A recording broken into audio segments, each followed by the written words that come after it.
नमस्कार, मैं प्रद्युम्न जोशीला नलवा। 5 राज्यों के विधानसभा चुनाव के परिणाम के बाद लोकसभा चुनाव का काउंटडाउन शुरू हो चुका है।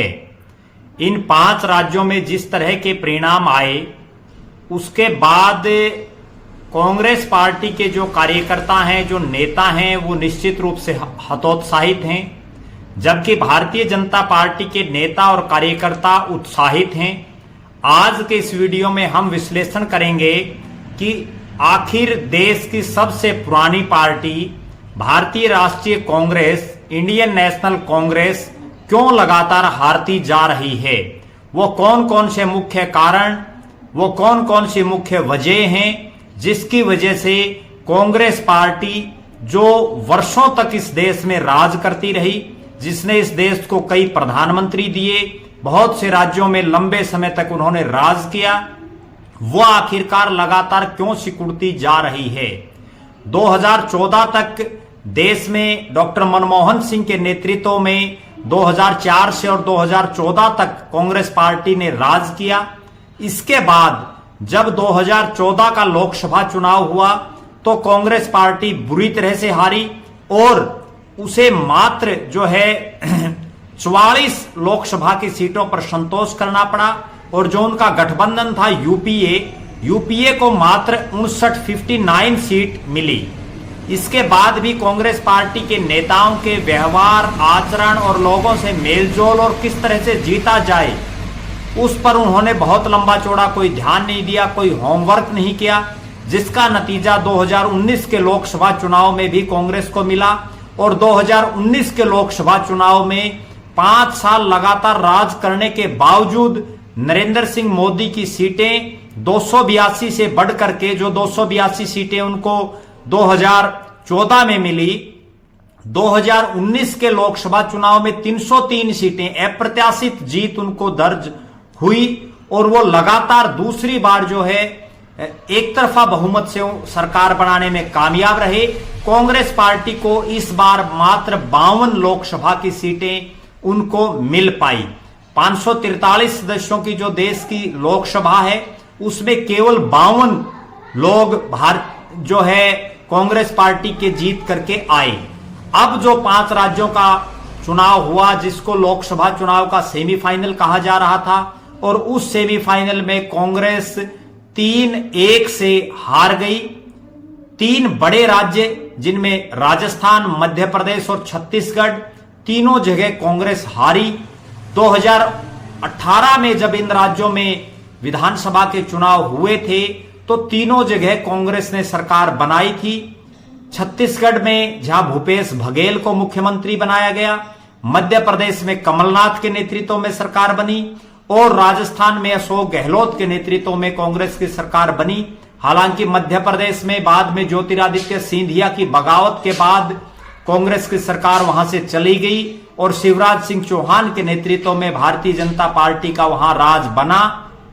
अब जो मुख्य वजह हैं कि आखिर वो क्या कारण हैं जिसकी वजह से लगातार कांग्रेस हारती जा रही है, लगातार केंद्र से लेकर के राज्यों तक कांग्रेस सत्ता को खोती जा रही है।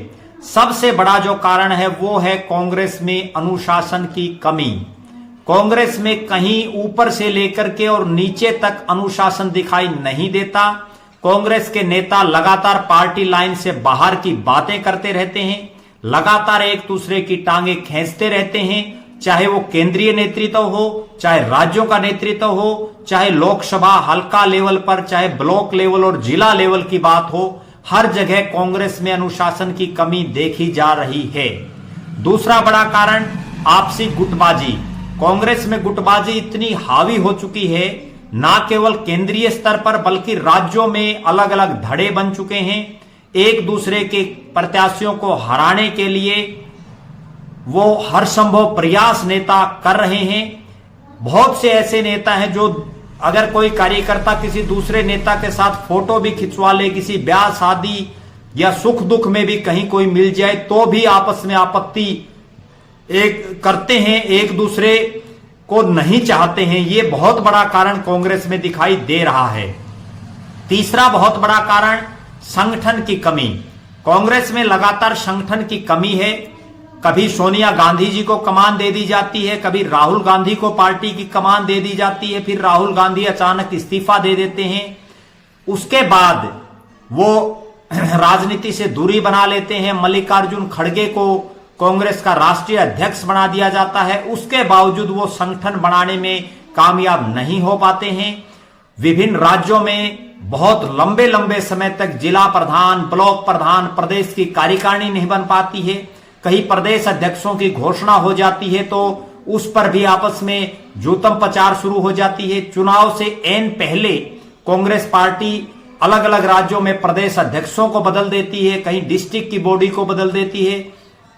निश्चित रूप से कांग्रेस पार्टी का जो शीर्ष नेतृत्व है उसको ये समझ ही नहीं आ रहा कि आखिर किया क्या जाए, कौन वो नेता, कौन वो चेहरे हैं जो कांग्रेस पार्टी को जिताने का काम कर सकते हैं।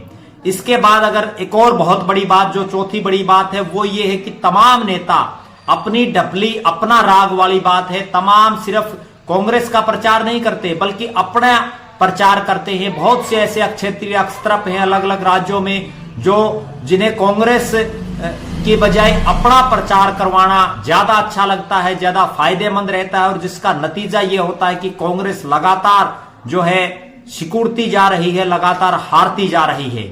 उसके बाद पांचवा जो एक बहुत बड़ा कारण है वो है जिस तरह से गांधी नेहरू परिवार लगातार वर्षों से कांग्रेस पार्टी का जो टॉप लीडरशिप है उसमें शामिल है।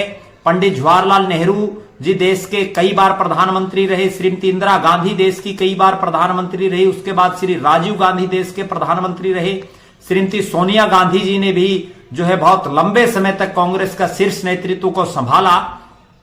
अब जो है कांग्रेस में कहीं ना कहीं जब से नरेंद्र मोदी को भारतीय जनता पार्टी ने प्रधानमंत्री का कैंडिडेट डिक्लेयर किया, उसके बाद से कांग्रेस के नेताओं में भी कहीं ना कहीं एक अंतर विरोध और एक अंतर द्वंद्व की स्थिति पैदा हो गई है। बहुत से नेता और बहुत से कार्यकर्ता अक्सर ये कहते और सुनते, बोलते दिखाई देते हैं कि गांधी नेहरू परिवार जब तक कांग्रेस पार्टी के शीर्ष पर बैठे रहेगा तब तक जो है नैया डावाडोल रहेगी। राहुल गांधी को अभी भी बहुत सीरियस पॉलिटिशियन जो है देश की राजनीति में लोग नहीं मानते, जिसकी वजह से लगातार कांग्रेस जो है पिछड़ती जा रही है।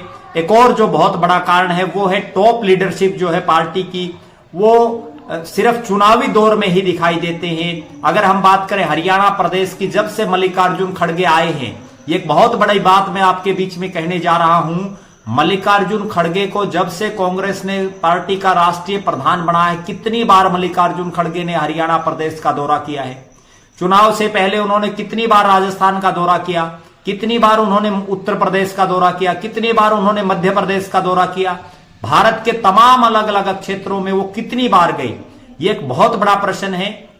जबकि बीजेपी के नेता चाहे चुनाव हो या ना हो, चाहे वो प्रधानमंत्री नरेंद्र मोदी हो, अमित शाह हो, जेपी नड्डा हो या पार्टी का अन्य जो टॉप लीडरशिप है, वो तमाम जो है लोगों के बीच में जनसभाएं, जलसे, जुलूस करते रहते हैं, अलग अलग कार्यक्रम करते रहते हैं। ये भी टॉप लीडरशिप की एक फेलियर है कि वो सिर्फ जो है पार्टी की मीटिंगों में व्यस्त रहते हैं, दिल्ली के पॉश एरिया में बैठ करके सिर्फ जो है या पार्टी दफ्तर में बैठ करके वो मीटिंगें कर लेते हैं, लेकिन जमीनी हकीकत उन्हें मालूम नहीं है या वो समझना नहीं चाहते। अगर उनको समझ है तो वो उस पर काम नहीं करना चाहते। ये कई कारण हैं। इसके अलावा एक बहुत बड़ा कारण और सबसे बड़ा कारण जिसको मैं मानता हूं वो ये है कि कांग्रेस पार्टी केवल चुनाव के दिनों में दिखाई देती है, जबकि भारतीय जनता पार्टी 24x7 24 घंटे 365 दिन फील्ड में रहती है। उनका कार्यकर्ता लगातार जनता के बीच में रहता है, उनको जो है अलग अलग टास्क दिए जाते हैं कार्य करने के लिए। लेकिन कांग्रेस में ऐसा कुछ नहीं है। अगर शीर्ष नेतृत्व कोई लेटर जारी कर देता है कि आज फला नेता की ये पुण्यतिथि है, आज फला नेता की ये जयंती है, आज ये फला दिवस है, इस पर आप कार्यक्रम कीजिए, लेकिन ऐसा कहीं कोई कार्यक्रम आपको नजर नहीं आएगा। उसमें लोग नहीं आते, नेता नहीं आते, मुट्ठी भर कार्यकर्ता ही वहां आते हुए दिखाई देते हैं। ये एक बहुत बड़ा और सबसे बड़ा कारण है कि कांग्रेस सिर्फ चुनाव के दिनों में राजनीति करती है। 20-25 दिन या 1 महीना 1.5 महीना तक जो है अपनी फील्ड में वो रहते हैं। उसके बाद फिर बहुत से तो नेता विदेशों में या कहीं दूसरी जगहों पर सैर सपाटे के लिए वो चले जाते हैं, ये एक बहुत बड़ा कारण है। इसके बाद अगर एक और बहुत बड़ा कारण वो ये है कि 2014 के लोकसभा चुनाव से पहले और उसके बाद कांग्रेस के बहुत से नेता पार्टी छोड़ करके चले गए। उसमें एक बहुत बड़ी वजह कहीं ना कहीं राहुल गांधी जी भी हो सकते हैं, क्योंकि राहुल गांधी जी जब परिवार का मुखिया होता है तो उसको पूरा परिवार को बांध करके रखना होता है, वो उसमें कामयाब नहीं हो पाए। बहुत से शीर्ष नेता, चाहे वो ज्योतिरादित्य सिंधिया से लेकर के और कांग्रेस पार्टी के अगर बात करें तो एक बहुत लंबी चौड़ी फेहरिस्त है जो पार्टी छोड़ करके चले गए। कई अब भी मन बनाए हुए हैं पार्टी में छोड़ने के लिए। उन पर भी जो है राहुल गांधी, मल्लिकार्जुन खड़गे और सोनिया गांधी, प्रियंका गांधी को विशेष निगाह रख करके उनको जो है मनाना, मनोबल करना होगा और दूसरे जो लोग गए हैं उनको वापस बुलाना होगा। इसके अलावा अगर बात करें, जो एक और बहुत बड़ी बात निकल करके आ रही है वो ये है कि कांग्रेस के नेताओं और कार्यकर्ताओं का मनोबल बिल्कुल गिरा हुआ है। 2014 से लेकर के और 2023 तक की लगातार जो हारे हैं उससे कांग्रेस का जो कार्यकर्ता है वो पूरी तरह से हतोत्साहित हो चुका है। उनका मोरल जो है अपग्रेड करना बहुत जरूरी है। अब मैं एक बहुत बड़ी बात जो आपको बताने जा रहा हूं वो ये है, कांग्रेस और बीजेपी में हार और जीत का अंतर और कार्यकर्ताओं के मनोबल की अगर बात करें, अभी जो 5 राज्यों का चुनाव परिणाम आया, 3 जगह बीजेपी जीती, 1 जगह कांग्रेस जीती, लेकिन कहीं भी कांग्रेस के कार्यालयों में, कांग्रेस के नेताओं के जो उनके कार्यालय हैं या उनके घरों पर कहीं भी कोई खुशी नहीं मनाई गई, कहीं कोई सार्वजनिक प्रोग्राम नहीं किए गए। जबकि बीजेपी अगर उसकी कहीं कोई एमसी भी जीत जाता है, कोई सरपंच भी जीत जाता है, तो भी वो जो है ढोल नगाड़ों, फूल मालाओं से जो है कार्यक्रम का आयोजन करते हैं, खुशी मनाते हैं। ये बीजेपी और कांग्रेस में जो है अंतर है।